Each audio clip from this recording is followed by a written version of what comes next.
नमस्कार फ्रेंड्स। रोज़ घर के और किचन के काम करते समय हमें छोटी मोटी समस्याएं देखनी ही पड़ती हैं, लेकिन कुछ आसान टिप्स और ट्रिक्स की मदद से हम उन मुसीबतों का सामना आसानी से कर सकते हैं। इसीलिए आइए देखते हैं आज के कुछ टिप्स एंड ट्रिक्स। फ्रेंड्स, ये टिप्स बहुत ही यूजफुल होने वाली है। आपने देखा होगा कि कई बार जार के अंदर से बहुत गंदी बदबू आती है और वो बिल्कुल भी अच्छी नहीं लगती है।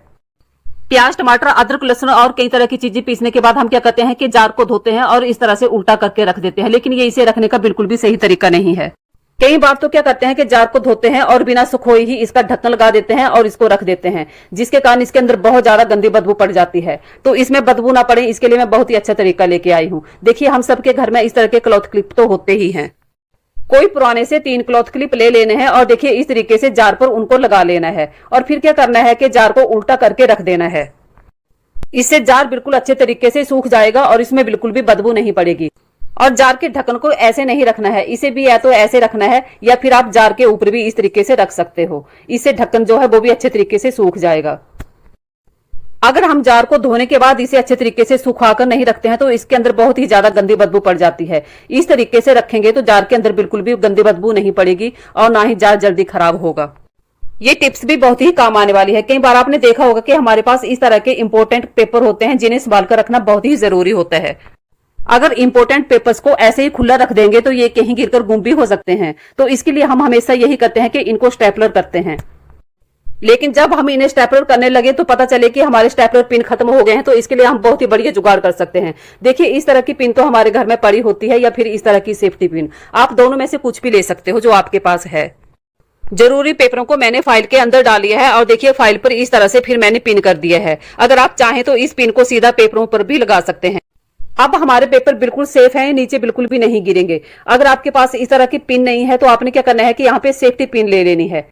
देखिए, पहले मैंने एक चार्ट पेपर लिया है, उसके अंदर अपने इंपोर्टेंट पेपर्स को रखा है।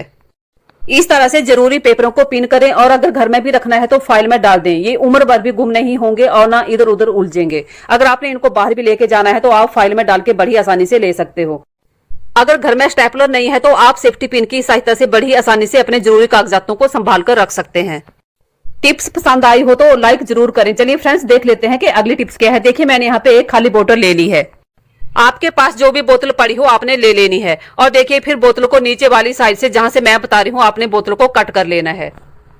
देखिए, जहां से मैं बता रही हूँ आपको वैसे ही बोतल को कट कर लेना है। बोतल को काटना बहुत ही आसान है। आपने क्या करना है कि पहले चाकू से थोड़ा सा काट लेना है, फिर बहुत अच्छे तरीके से ये कैंची से कट जाती है। देखिए, इस तरह से हमने बोतल को काट लेना है।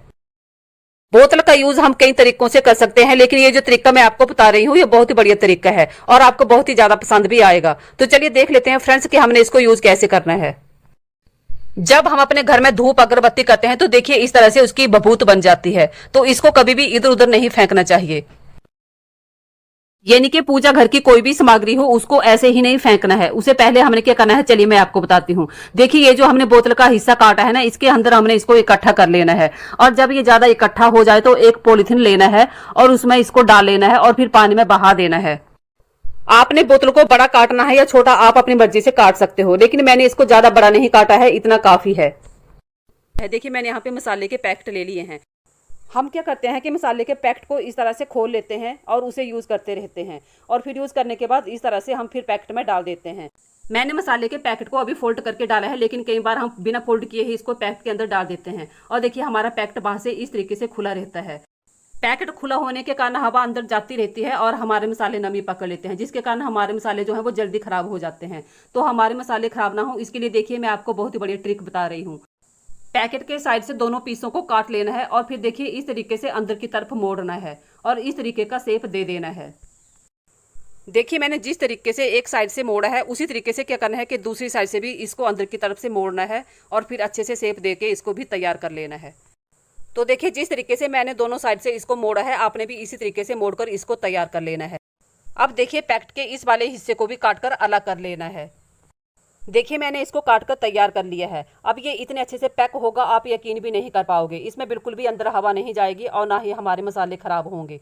देखिए, आपने इस तरीके से मोड़ना है और जहां मैंने इसको आपको डालकर बताया आपने भी इसको वहां पे डाल लेना है और फिर देखिए इस तरीके से दबा देना है अंदर की तरफ।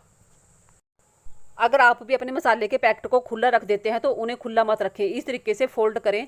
आप चाहे उन्हें कितने टाइम के लिए रखें, आपके मसाले बिल्कुल भी नमी नहीं पकड़ेंगे और ना ही खराब होंगे।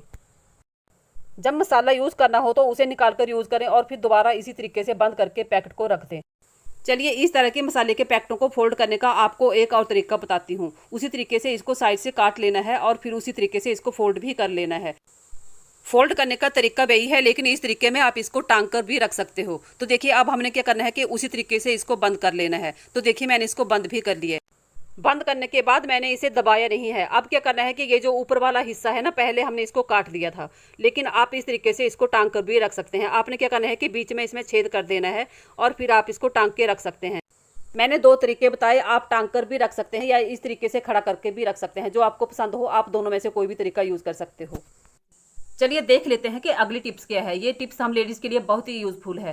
फ्रेंड्स, जब हम शादी पार्टी में या कहीं भी जाते हैं तो बहुत ज़्यादा मेकअप कर लेते हैं, लेकिन उसे उतारना फिर उतना ही मुश्किल होता है। देखिए मैंने यहाँ पे भर भर के लिपस्टिक लगा ली है। मैंने अपने हाथों पर लिपस्टिक लगाकर ही बताई, लेकिन किसी भी तरह का मेकअप हो, जो तरीका मैं आपको बता रही हूँ उस तरीके से मेकअप बड़ी आसानी से निकल जाएगा। इसे निकालने के लिए हमने ले लेना है कोई भी मॉइस्चराइजर। मॉइस्चराइजर तो हम सबके घर में पड़ा ही रहता है, चाहे गर्मी हो या सर्दी। और फिर देखिए इस तरीके से उंगली से हमने इसको निकालना शुरू करना है। जिंदगी भर आपको मेकअप रिमूवर खरीदने की जरूरत भी नहीं पड़ेगी।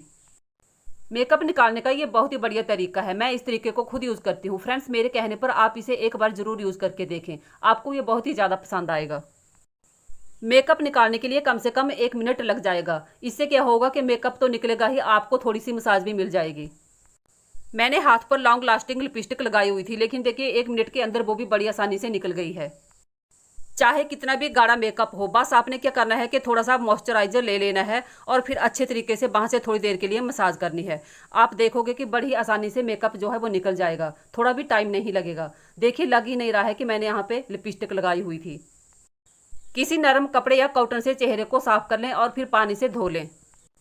मेकअप रिमूव करने का ये जो तरीका मैंने आपको बताया, ये बहुत ही बढ़िया तरीका है। आप इसे मेरे कहने पर एक बार जरूर ट्राई करके देखना और फिर मुझे कमेंट करके बताना कि आपको ये काम आया या नहीं। सिर्फ एक मॉइस्चराइजर के इस्तेमाल से आप अपना मेकअप निकाल सकते हो बड़ी आसानी से। आपको जिंदगी भर मेकअप रिमूवर खरीदने की जरूरत भी नहीं पड़ेगी। आज मैं आपको बताऊंगी कि सुई में धागा कैसे डालना है। कुछ सुइयों के छेद बहुत छोटे होते हैं, इसलिए उनमें आसानी से धागा नहीं डलता, लेकिन इस ट्रिक से एक छोटा सा बच्चा भी आसानी से सुई में धागा डाल देगा। इसलिए हमारे साथ बने रहिए। ये है हमारा सुई और धागा। आइए देखते हैं कैसे ये ट्रिक काम करती है। सबसे पहले एक पेज ले लेंगे, उसका हमें एक छोटा सा पीस काटना है। जितनी छोटी सुई उतना छोटा पीस। अगर आपकी सुई का छेद थोड़ा बड़ा है तो आप पेज का साइज़ भी थोड़ा बड़ा रख सकते हैं। इसको इस तरीके से फोल्ड करना है। ध्यान रहे कि कोना थोड़ा शार्प हो। इसको इस तरीके से फोल्ड करके हम इसमें धागा डाल देंगे।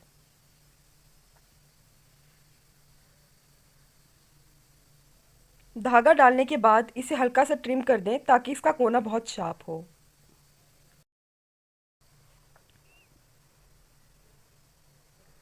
जितना शार्प कोना होगा उतना ही आपको डालने में आसानी होगी, इसलिए ध्यान रहे कि कोने को अच्छे से शार्प रखें।